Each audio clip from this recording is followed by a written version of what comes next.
Dia 20 de fevereiro marca o momento em que as luzes do jornalismo investigativo se voltam para um lugar que muitos chamam de Porto Seguro. O paraíso prometido pela torre de vigia está prestes a ser examinado sob uma nova ótica, longe dos filtros e das narrativas oficiais, que há tanto tempo controlam a percepção pública. É o instante em que o muro de silêncio, erguido durante décadas, com tanto cuidado e sustentado por camadas de lealdade institucional, começa a mostrar suas primeiras rachaduras diante do olhar atento do mundo e da justiça. Essa data não surge por acaso nem representa apenas mais um documentário crítico sobre religião. Ela representa o culminar de anos de trabalho investigativo meticuloso, de testemunhos corajosos arrancados do silêncio forçado e de uma crescente pressão social por transparência. Em organizações que operam sob o manto da fé, jornalistas renomados, produtores experientes e sobreviventes determinados uniram forças para construir uma narrativa que não poderia mais ser ignorada ou desmentida facilmente.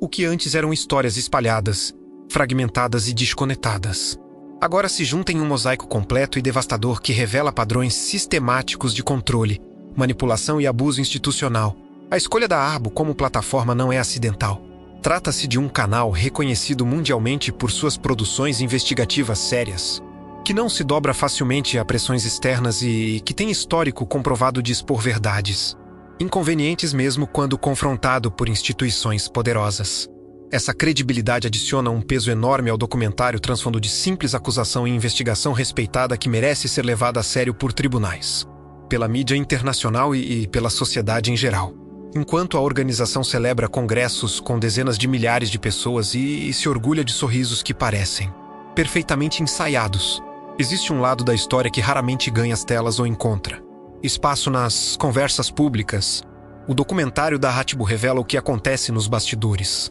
quando as câmeras oficiais são desligadas, quando os microfones são guardados e as vozes silenciadas finalmente encontram espaço para ecoar sem medo de represálias. É um contraste profundo e perturbador entre a imagem de perfeição dos palcos, com suas apresentações musicais impecáveis, discursos emocionantes que arrancam lágrimas e demonstrações de unidade global que impressionam até observadores externos, e a realidade vivida por quem está lá dentro, enfrentando dilemas morais impossíveis, rupturas familiares devastadoras e um sistema de controle que muitas vezes não permite espaço para dúvidas ou questionamentos legítimos. Os congressos são verdadeiras produções hollywoodianas, com iluminação profissional, coreografias ensaiadas e mensagens cuidadosamente elaboradas para tocar o emocional dos presentes. Multidões cantam em uníssono, abraçam-se com afeto aparentemente genuíno e declaram sua lealdade inabalável à organização em demonstrações públicas de fé, mas por trás dessa fachada cuidadosamente construída, muitos dos presentes lutam com dúvidas secretas, carregam traumas não processados e vivem com medo constante de serem descobertos em sua falta de fé total. O sorriso no rosto esconde lágrimas derramadas sem silêncio no quarto. A aparência de paz esconde a ansiedade crônica e o gesto de união fraternal esconde a vigilância mútua que permeia cada interação social. Sob o título Sobrevivendo ao Paraíso, esta produção não busca apenas contar histórias de sofrimento individual, mas sim lançar um questionamento fundamental sobre as estruturas de alta exigência que operam em nome da espiritualidade. O que é apresentado vai além de um simples relato sensacionalista ou de um ataque infundado, motivado por vingança pessoal de ex-membros ressentidos. Trata-se de uma ferramenta jurídica e social capaz de provocar reflexões profundas sobre a natureza dessa organização, sobre os mecanismos de controle psicológico que ela emprega sistematicamente e sobre o impacto real que suas diretrizes causam na vida, na saúde mental, na estabilidade emocional e na liberdade de todos os que, de alguma forma, ousam questionar o que é imposto como verdade absoluta e imutável. O título em si carrega uma ironia penetrante. A palavra sobrevivendo implica que estar no paraíso prometido não era uma experiência de vida abundante, mas de resistência diária contra forças opressoras. Não se sobrevive a algo benéfico e amoroso. Sobrevive-se a traumas, a situações extremas, a ambientes hostis. Essa escolha de palavras já comunica, antes mesmo de qualquer cena ser exibida, que o paraíso propagandeado nas publicações coloridas e nos vídeos motivacionais está muito distante da realidade vivida por aqueles que estão imersos nesse sistema. Ao questionar se essa estrutura se comporta como uma seita destrutiva, termo carregado de peso, mas juridicamente relevante e tecnicamente preciso, o documentário abre caminho para que famílias divididas compreendam dores que antes eram invisíveis. silenciadas ou minimizadas como simples falta de fé ou fraqueza espiritual. O muro que separava o mundo interno da realidade externa está caindo tijolo por tijolo, permitindo que a verdade possa ser discutida com serenidade, fundamentada em evidências concretas e testemunhos verificáveis, sem os filtros da propaganda institucional e sem o medo que durante tanto tempo manteve pessoas caladas sob a ameaça de perder tudo. É um convite para olhar além das aparências cuidadosamente construídas ao longo de mais de um século de existência organizacional, buscando uma clareza que prioriza a dignidade humana, os direitos fundamentais e o bem-estar psicológico acima de qualquer instituição, por mais respeitável que ela se apresente na esfera pública, trazendo luz para quem ainda vive nas sombras da dúvida paralisante, do medo existencial e do isolamento imposto por um sistema que pune a honestidade intelectual. O Boletim da Sede Mundial relata, com entusiasmo incontido, o batismo de 703 novas pessoas. Número divulgado com orgulho evidente nas publicações oficiais e nos relatórios anuais que circulam entre os membros como prova de bênção divina e aprovação celestial. Para a organização,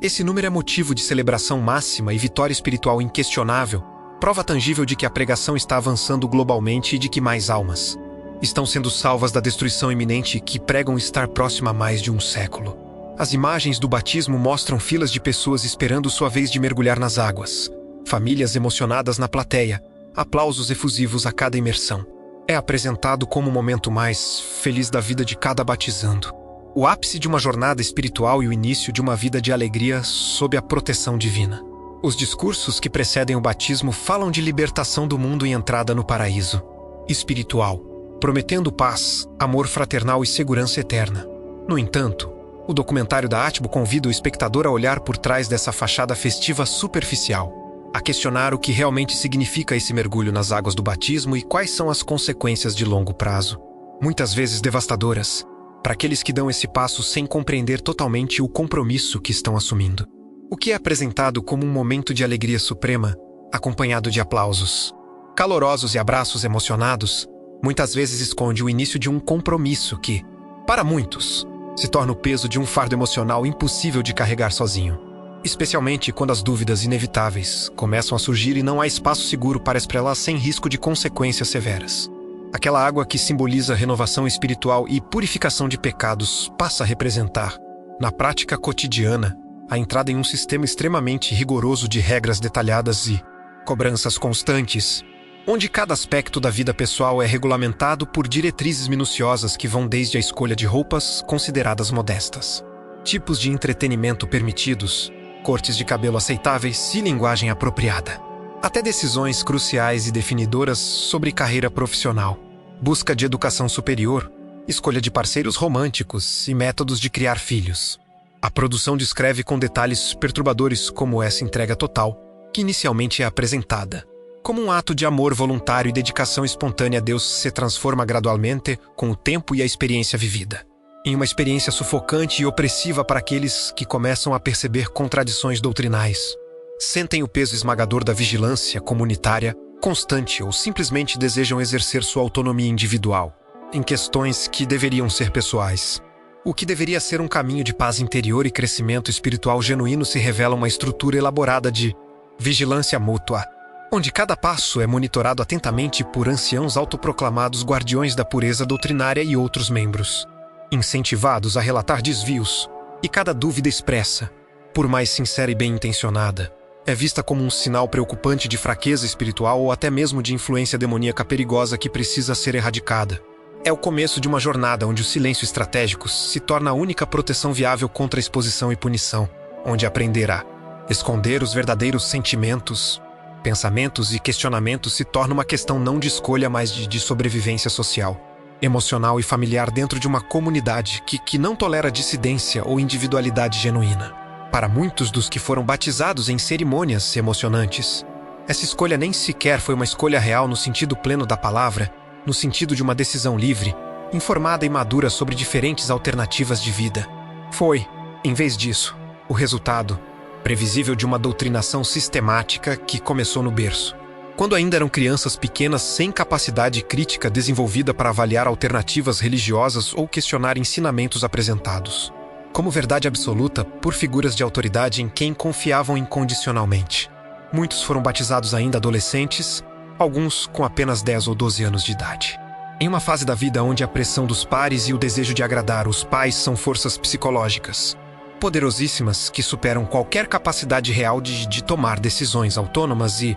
permanentes sobre fé e compromisso religioso vitalício. A própria organização reconhece que menores não têm capacidade legal para assinar contratos, votar ou tomar decisões médicas independentes. Mas, paradoxalmente, considera que esses mesmos menores têm maturidade suficiente para fazer um voto eterno diante de Deus que os vinculará pelo resto de suas vidas. A espiritualidade, que deveria ser um exercício de liberdade individual, busca genuína por significado existencial e conexão voluntária com o transcendente, torna-se uma prisão comportamental invisível, mas absolutamente real, construída não com grades de ferro ou muros de concreto, mas com ameaças psicológicas de desassociação brutal, perda familiar irreversível e destruição eterna no Armagedon, que é pintado em cores vívidas e terríveis nas publicações. O custo para recuperar a autonomia perdida no batismo é alto demais, para muitos sequer considerarem como opção viável, exigindo o sacrifício doloroso de toda a rede social cuidadosamente construída ao longo de anos ou décadas de convivência fraternal e o afastamento traumático da própria família biológica, incluindo pais idosos, irmãos queridos e até filhos, que são instruídos explicitamente pelas diretrizes organizacionais a tratar o dissidente como se estivesse literalmente morto, cortando todo o contato significativo. Sair não é apenas deixar uma religião que não ressoa mais ou mudar de congregação para outra denominação. É perder o mundo conhecido em sua totalidade absoluta, incluindo a identidade construída desde a infância e o contato afetuoso com as pessoas que amamos mais profundamente no mundo, enfrentando um vazio social aterrorizante que pode levar anos ou até décadas para ser reconstruído, se é que algum dia consegue ser plenamente superado. Para muitos membros de longa data, a promessa constante do Armagedon deixou de ser uma esperança genuína de um mundo novo, justo e pacífico sob governo divino, para se tornar uma ferramenta de controle psicológico extremamente eficaz e manipuladora, mantendo gerações inteiras em um estado de expectativa angustiante e ansiedade paralisante.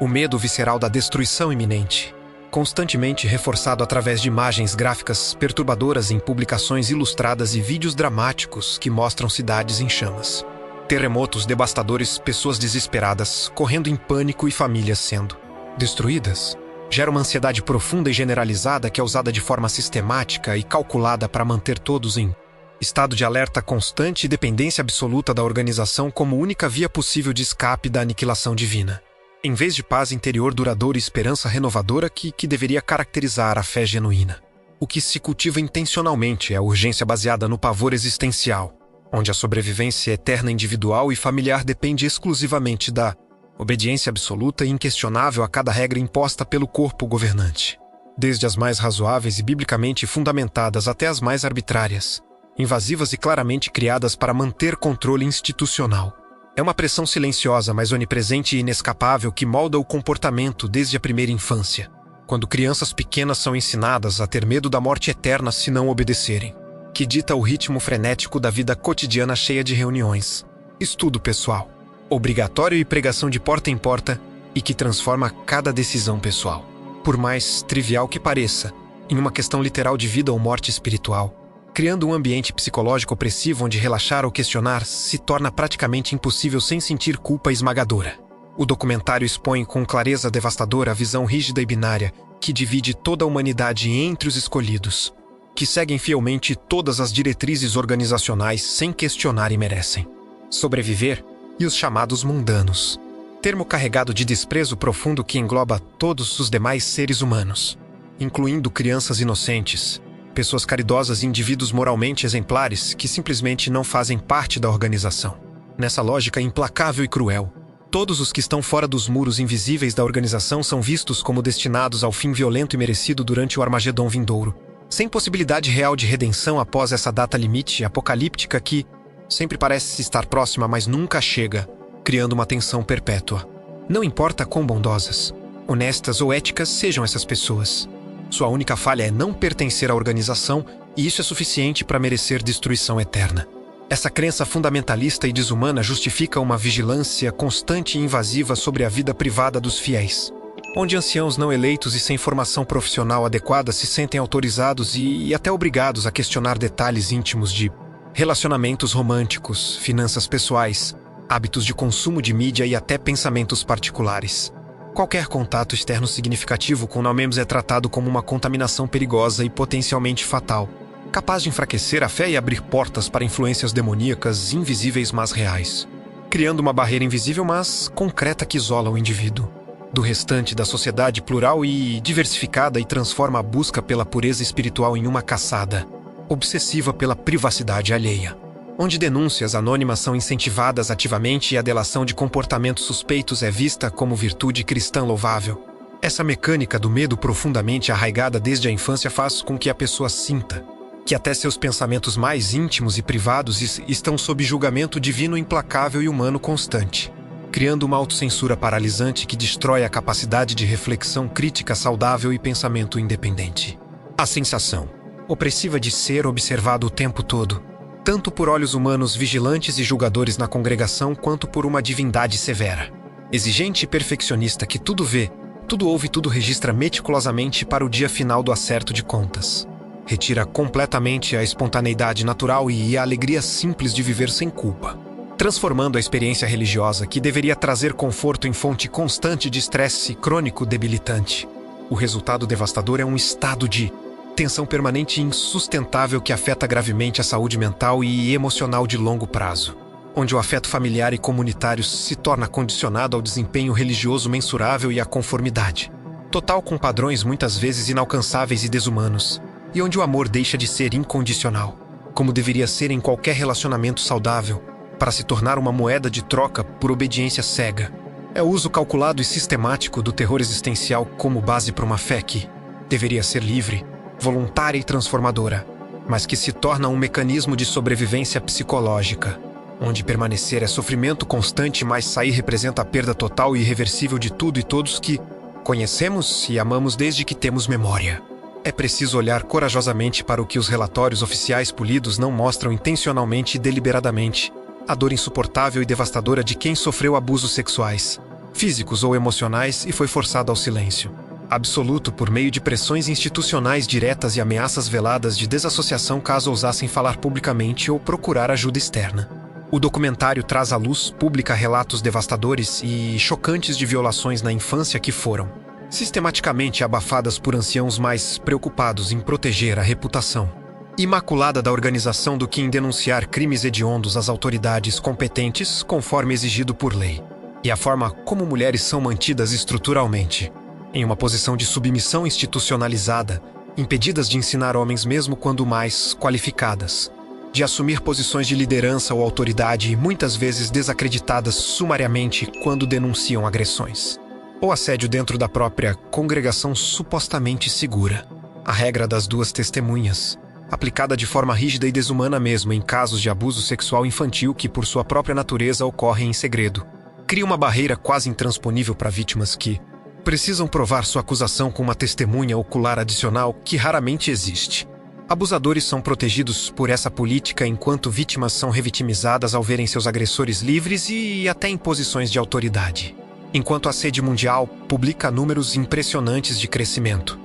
global e celebra congressos internacionais com dezenas de milhares de participantes trajados impecavelmente, muitas vítimas e esquecidas lutam sozinhas e isoladas com traumas profundos e complexos, enfrentando um sistema que parece sistematicamente e consistentemente priorizar a imagem da instituição e a proteção de abusadores conhecidos acima da proteção dos mais vulneráveis, especialmente crianças que não têm voz, poder ou recursos para se defender contra adultos em posições de autoridade religiosa. O corpo governante fala publicamente em novas orientações e ajustes doutrinários apresentados como luz progressiva que se torna mais brilhante conforme o fim se aproxima, mas a realidade, vivida por quem questiona abertamente qualquer ensinamento ou política, é o isolamento brutal e irreversível. A prática exposta pela Akibo é o silenciamento sistemático e institucionalizado por meio de castigos severos como a desassociação formal e a marcação informal. Ferramentas de controle social poderosíssimas que destroem vidas inteiras sem deixar marcas físicas visíveis que possam ser documentadas ou provadas em tribunal. Questionar ensinamentos estabelecidos ou políticas organizacionais não é visto como busca legítima pela verdade bíblica ou exercício saudável de pensamento crítico que deveria ser encorajado, mas como rebeldia espiritual perigosa que resulta em exílio social completo e permanente. onde amigos íntimos de décadas são instruídos explicitamente a nem mesmo cumprimentar o dissidente na rua, muito menos manter qualquer forma de comunicação significativa. Esse sistema disciplinar cruel transforma a discordância honesta e emendada em uma sentença de morte social definitiva, cortando todos os laços fundamentais que sustentam a identidade pessoal e o bem-estar emocional da pessoa, e deixando o indivíduo em um vazio absoluto e desorientador. Sem o apoio das pessoas que ele mais ama no mundo e sem a estrutura comunitária que foi sua única realidade conhecida por anos ou décadas, tendo que reconstruir completamente do zero uma nova vida, identidade e rede de apoio. O ponto mais sombrio e trágico dessa estrutura de alta exigência e controle totalitário é o impacto devastador na saúde mental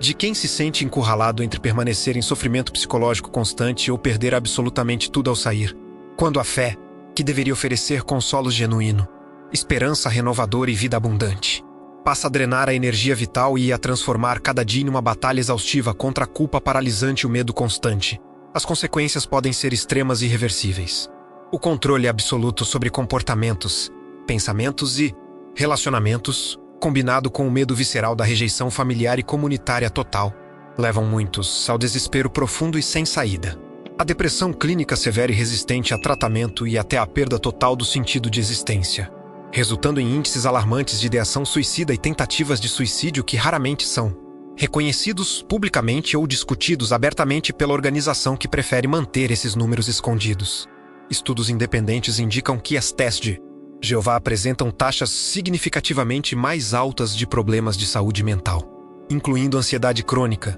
depressão severa, transtorno de estresse pós-traumático e pensamentos suicidas quando comparados com a população geral. Muitos relatam que o processo de sair foi mais traumático do que permanecer, devido à perda súbita e total de toda a rede de apoio social. É urgente e inadiável reconhecer que um sistema que exige o sacrifício da própria integridade emocional e autonomia mental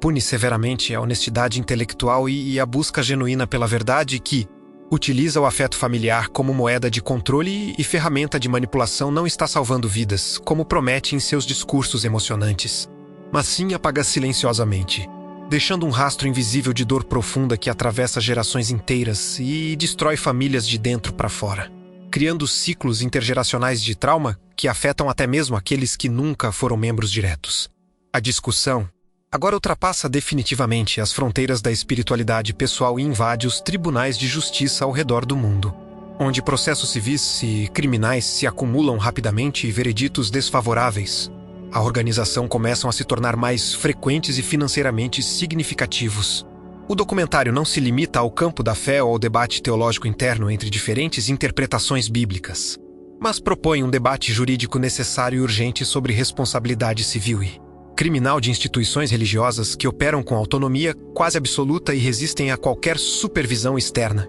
quando uma estrutura religiosa exerce controle absoluto sobre a vida privada de seus membros, determinando autoritariamente com quem podem se relacionar romanticamente, que carreiras profissionais podem seguir sem serem vistos com suspeita, que tratamentos médicos podem aceitar mesmo em situações de vida ou morte e até como devem criar e disciplinar seus filhos menores. A linha entre a crença religiosa protegida constitucionalmente e a conduta civil que deve responder perante a lei civil se torna um tema de interesse público legítimo e inegável. O que está em jogo não é apenas o direito sagrado e fundamental de acreditar e praticar uma fé, livremente conforme garantido pelas constituições democráticas, mas as implicações concretas e mensuráveis de um sistema que afeta direitos fundamentais como liberdade de expressão, liberdade de associação, proteção especial à infância e adolescência e integridade física e psicológica de indivíduos vulneráveis que merecem proteção legal independentemente de sua filiação religiosa. A organização se orgulha publicamente de sua ordem impecável e respeito demonstrado perante as autoridades governamentais, citando versículos bíblicos sobre submissão aos superiores e obediência às leis quando conveniente. Mas surge uma pergunta inevitável e profundamente incômoda que advogados especializados e ativistas de direitos humanos fazem repetidamente em tribunais e na mídia. Por que uma estrutura tão eficiente em organizar eventos globais massivos, traduzir publicações para centenas de idiomas simultaneamente e manter registros detalhados e atualizados de cada membro individual, evita consistentemente responder de forma clara, direta e transparente sobre o tratamento desumano dado aos dissidentes que são desassociados, e as vítimas vulneráveis de abuso sexual que corajosamente denunciaram seus agressores muitas vezes em posições de autoridade. Esse silêncio estratégico e calculado diante de questões críticas que envolvem diretamente o bem-estar de crianças e adultos vulneráveis levanta dúvidas sérias e legítimas sobre o que realmente acontece longe dos olhares públicos. Nos comitês judicativos fechados e secretos e nas reuniões de anciãos onde decisões que mudam vidas permanentemente são tomadas sem qualquer supervisão externa, documentação adequada ou direito de apelação real. Se a transparência é um valor defendido nos discursos públicos e nas publicações oficiais que falam de honestidade e integridade, ela deveria ser a regra aplicada consistentemente e sem exceções. Especialmente quando a segurança humana, a proteção de menores indefesos e a saúde mental de milhares de pessoas ao redor do mundo estão em risco iminente e comprovado. O lançamento marcado para o dia 20 de fevereiro de 2025 representa muito mais do que simplesmente a estreia de uma produção cinematográfica ou um documentário a mais sobre religião e suas falhas humanas. É um marco histórico sem precedentes no movimento de X-Meros e sobreviventes. Um divisor de águas que dá voz amplificada e plataforma global de alcance sem igual a quem foi enterrado vivo pelo isolamento social forçado e pela campanha sistemática de difamação que pinta dissidentes como apóstatas perigosos,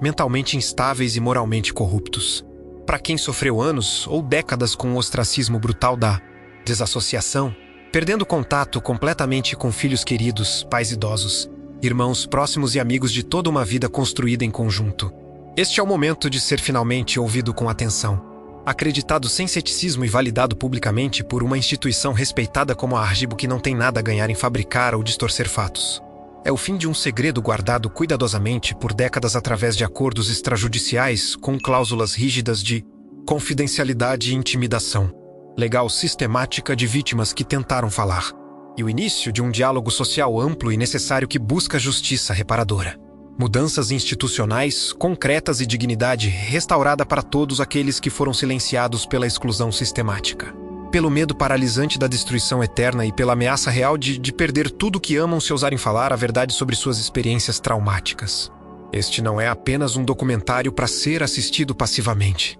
É um chamado à ação para legisladores, profissionais de saúde mental, assistentes sociais e qualquer pessoa que se preocupa com direitos humanos fundamentais e proteção de populações vulneráveis. No fim das contas, a realidade permanece firme e inabalável, sendo completamente indiferente aos sentimentos feridos. Às tentativas desesperadas de controle de narrativa ou aos desejos ardentes de qualquer liderança religiosa que preferiria manter tudo escondido sob camadas de negação e acusações de apostasia. A verdade não depende de aprovação institucional, não precisa de validação de um corpo governante autoproclamado e nem se apaga facilmente com ordens de silêncio, ameaças legais ou campanhas bem financiadas de descrédito contra quem ousa falar publicamente. O que as pessoas viveram dentro desses muros invisíveis ao longo de décadas? As violações que sofreram em silêncio, os traumas que carregam diariamente e as famílias que perderam permanentemente. É um fato histórico documentado que agora ganha o mundo de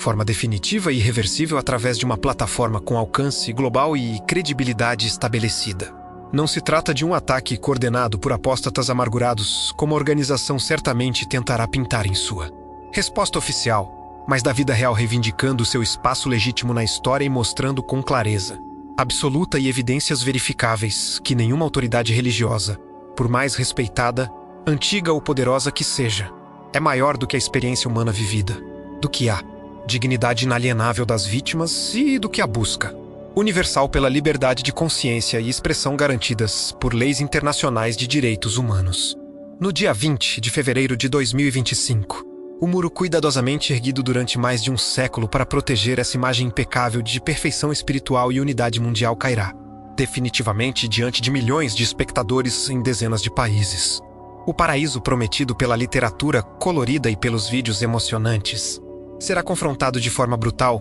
com a crueza dos fatos reais e com os traumas profundos e duradouros de quem sentiu na própria pele o peso esmagador das diretrizes organizacionais que destroem lares em nome da pureza doutrinária. Será um momento histórico em que a narrativa oficial, cuidadosamente construída e repetida milhares de vezes, encontrará resistência organizada e corajosa de vozes que se recusaram a desaparecer silenciosamente na vergonha e no isolamento imposto. O que antes era apenas sussurrado em grupos privados de apoio, em terapias particulares e em conversas cautelosas entre ex-membros com medo de serem descobertos. Agora será dito em voz alta e sem medo de represálias, sob a luz clara da justiça pública, da investigação jornalística séria e do escrutínio social que toda instituição com tanto poder deveria enfrentar regularmente. Como este documentário promete ser um divisor de águas sem precedentes na história moderna das testemunhas de Jeová, mudando permanentemente a forma como o mundo vê essa organização. Quero saber a opinião honesta de vocês que acompanham este canal, quando os episódios forem lançados oficialmente pela Rabo e começarem a circular nas redes sociais e nas conversas familiares ao redor do mundo. Vocês querem que eu traga aqui uma análise crítica profunda e detalhada de cada um deles, examinando não apenas o conteúdo apresentado, mas também as técnicas de manipulação expostas e as implicações legais e sociais? É a oportunidade única e talvez irrepetível de desconstruirmos juntos, passo a passo,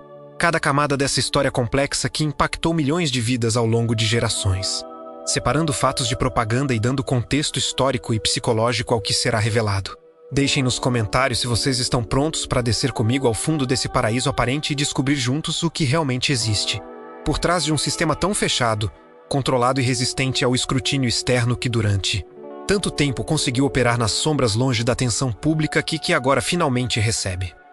Você sente que o que revelamos aqui é apenas a superfície de uma engrenagem muito mais profunda? Aqui, no Sentinela da Fé, já somos quase 3.000 pessoas unidas pelo desejo de transparência. Mas hoje, eu tomei uma decisão diferente. Decidi abrir um portal que ainda está completamente trancado para a grande massa. Neste exato momento, o nosso grupo secreto e exclusivo está totalmente vazio. Sou apenas eu lá dentro, guardando as revelações mais profundas e as análises que a censura pública jamais me permitiria postar aqui. Estou esperando os primeiros corajosos para inaugurar esse círculo de confiança absoluta. Um espaço onde diariamente eu vou entregar análises críticas da Bíblia, o real significado por trás das reuniões de meio de semana e o desmonte detalhado de cada estudo da Sentinela. Além disso, quem estiver lá dentro vai assistir a todos os novos vídeos antes de qualquer outra pessoa no Brasil. Se você sempre sentiu que deveria ser mais do que um simples espectador, se você quer estar na linha de frente desse movimento de libertação intelectual,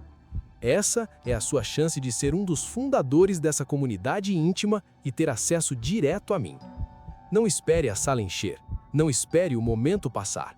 As vagas para essa proximidade inicial são limitadas pelo meu tempo real de dedicação a cada um de vocês. Para ocupar o seu lugar ao meu lado, agora que o grupo acaba de ser criado, envie um Live Pix de R$30 ou mais e inclua seu número de telefone na mensagem. Assim que a notificação chegar, eu mesmo vou te puxar para dentro desse espaço onde a verdade não tem amarras e onde o silêncio finalmente termina. Seja o primeiro a acessar aquilo que o mundo lá fora ainda nem imagina que existe. E ajude a manter esse projeto de pé.